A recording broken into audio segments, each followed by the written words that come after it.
welcome back to my channel. So I want to talk about Tayler and Chance in this last episode of Life After Lockup. So Tayler and Chance, they were just sitting in the living room chilling with Mason, and then all of a sudden somebody starts knocking on the door, and Taylor's daughter, she's on skates and she's about to skate right over and answer the door. So Chance was like, don't worry about it, I got it. He got up, he answered the door, and it was Bobbi. So Bobbi looks like she's doing great. She's healthy. She said she's currently sober, and even though some days are still hard, she says that she's been putting her best foot forward.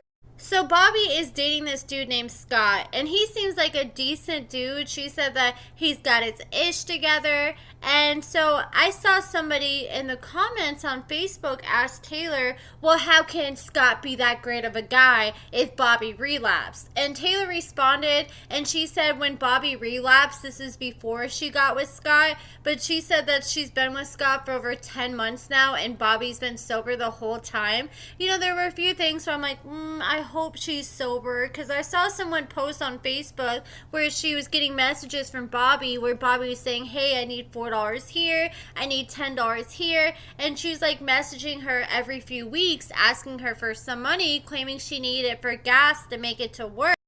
I know times are hard, but every time I see people doing something like that, it always kind of makes me raise the eyebrow, because I know I used to do little stunts like that when I was getting high. But Bobbi's current boyfriend, Scott, she's got a lot of beef with Scott's ex, and she's been going back and forth with her on social media. She said, I know everything you were doing to him. First off, I would never step out on him. I would never entertain other dudes on or off of social media. And I definitely ain't effing the weed man. If you would have had a job, you wouldn't have had to do that either. But you know, you'd rather get $800 every month from the state than get a job. A grown, unemployed woman. Sad as F. And you can say he's gonna hurt me, cheat on me, or whatever you want to fill your head up and believe all you want. But he don't do me how he did you. He did you because of how you did him. Did you think you can whore around on him and he was going to be faithful to you? Narcissist behavior. I hope Bobbi was not a homewrecker in this relationship. She said literally all you had to do is be good to him and do right by him, and he would do anything for you. My man takes good care of me. He makes sure I don't want for nothing, and I have a job. And she said everything you say is irrelevant. I don't care if he effed the cancer right out of your mama. What? What? Who says that?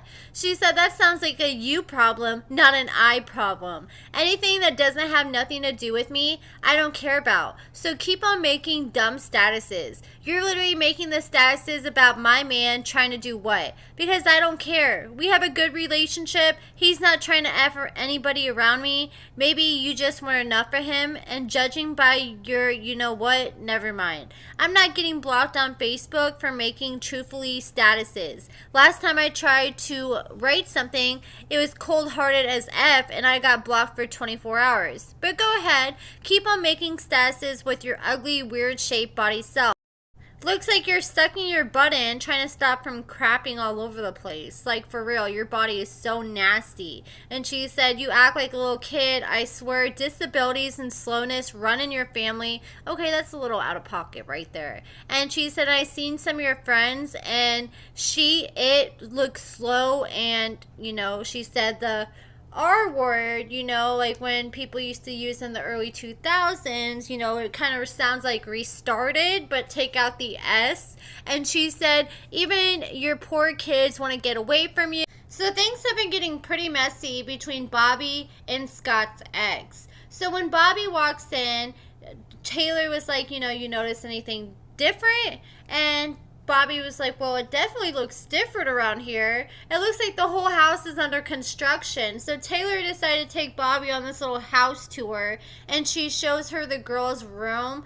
And I don't even know what to call what Chance got going on in there. But it looks like he was trying to build his own bunk beds. I'm sure Tayler was like, babe, we got to get some bunk beds to save some space since we got a baby on the way. And I'm sure Chance was probably like, hold my beer. I got this. We don't need to buy bunk beds because I can make it myself. And I think that's pretty much what he said when it came to everything in her house. And that's why it looks like everything's a half-ass job. So we got the kids looking like they're living in a damn trap house or something. Their whole bedroom's decorated and designed with scrap wood that looks like it came from the trash. And then they went to Mason's room, and I was expecting the same thing. I thought the baby bed was going to look like this too. Thank God it didn't. But they had the baby's room looking nice, like compared to how the girl's room is, which is kind of out of pocket. It's like Chance is putting all his focus on his blood kid, but he's like, you know what? They can just live in this trash over here. So after they did the whole house tour, Tayler was telling Bobbi that she questions if Chance is her forever because he just isn't doing things he needs to do to change, and it's one thing after another with him. And I'm glad that Taylor's starting to wake up and smell the coffee. Chance isn't ready to be in a relationship. At least I don't think so, in my opinion. I think he's too self-centered and narcissistic. And he definitely ain't ready for marriage because Taylor's credit is in good condition right now. And Chance admitted that he's over $40,000 to $50,000 in debt. Chance is the type of dude to just keep building up more and more debt, and he doesn't take it seriously, and it doesn't sound like he's trying to make any attempt to pay off his debt because he thinks he's built himself such a big hole that he can never dig himself out of. So thank God Tayler didn't marry him, because then she would owe all this debt, and the only person that would be benefiting off them getting married is Chance. So Bobbi feels like Tayler and Chance don't need to get married either, because she says after coming back almost a year later, things are worse than ever.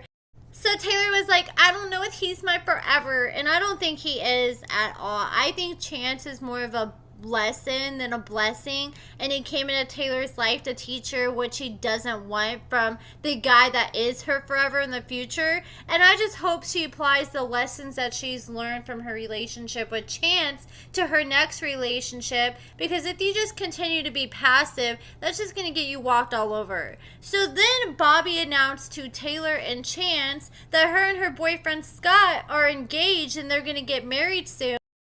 And of course, Chance had to make it all about himself. He's like, you guys better not get married before me and Tayler.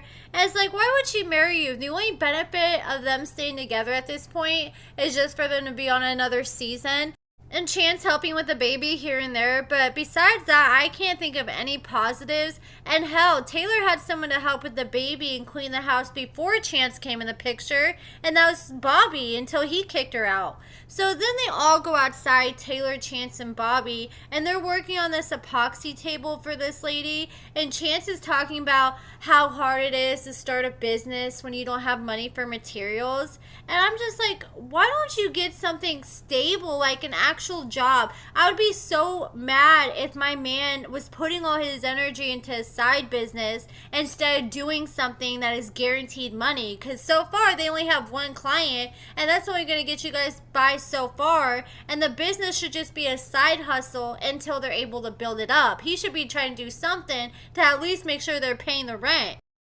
Also, if I was Chance and Tayler, I would have been getting a deposit for the table. Most people just don't say, oh, I'm going to make you a table and not get any money up front. And I would have had them pay for most of the materials up front. So you're not having to be like, oh, you know, here we are making this table, but we don't even have the money to help build the table. So they should have got that from the client, or at least have them pay a percentage of it. And that's how I know that neither one of them have any business sense. So I doubt either one of them even thought about that. So then Chance was like, you know what? I got the perfect idea to get some bread. And he decides that he's going to take Bobbi's boyfriend, Scott, with him so they can go pull up on one of his friends. And this dude, he's got dirty feet, and he's trying to convince Chance, oh yeah, look at this limo right here. You know, it's only like 50, 60 years old. It's got rips all in the cushions and everything, but I think you could make like $7,500 a week off this limo. And that's what that dude was claiming he was making each week.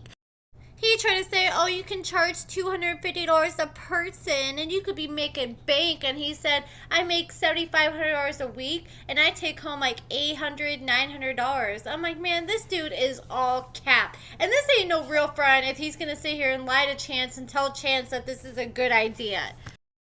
And this fool Chance looked like he was considering buying it. He even tried to talk Bobbi's boyfriend or fiance, future husband, into going half with him on this junky limo. And you know, it's just one get rich scheme after another. He makes one bad financial decision, and that's why he's in the position he's in. And now Taylor's got all these puppies she's trying to get rid of. And I wouldn't be surprised if that was Chance come to her like, oh yeah, let's get this dog pregnant so we can get some puppies, because that's going to be more money for us. And now here Chance is gone with some 24-year-old girl, and now Taylor's stuck with all these puppies that she's got to get rid of and sell and take care of. And so Tayler and Bobbi were outside working on this table while Chance was looking at the limo, and next thing you know, there's this car that keeps going around the block over and over again. Every time he's in front of Taylor's house, he's going slower and slower. And then Taylor's like, well, can I help you? And he's like, oh, where's your old man at? And she's like, he's not home right now. And he's like, tell him I said tick-tock. That has to be one of the worst scenes I think I have seen yet. It was so obvious this was staged, because first of all, why would this dude go around the block over and over again and pull up and say that with a whole camera crew around? And why was he conveniently mic'd up? So this wasn't no surprise, because the production had obviously talked to him prior. So I think this was just all set up by wetv. I'm not buying this scene whatsoever, and it really kind of pissed me off. Just like how when Chance was talking to Bobo on the phone last week, his phone was conveniently mic'd up right before he called. You know, I noticed and I peep all that, and I'm not buying it at all. And so then this dude ends up driving off, and wetv has to add the sound effects to make it sound like he peeled off, even though we know this dude in this soccer mom SUV, his car don't sound like that at all. And I guess next week we're going to see Tayler finally confront him about this. But that's it for this video, guys. Let me know what you guys think about everything in the comments below. Check out my lashes and cosmetics at AccordingtoAmber.com. Give this video a thumbs up, subscribe, and thank you so much for watching.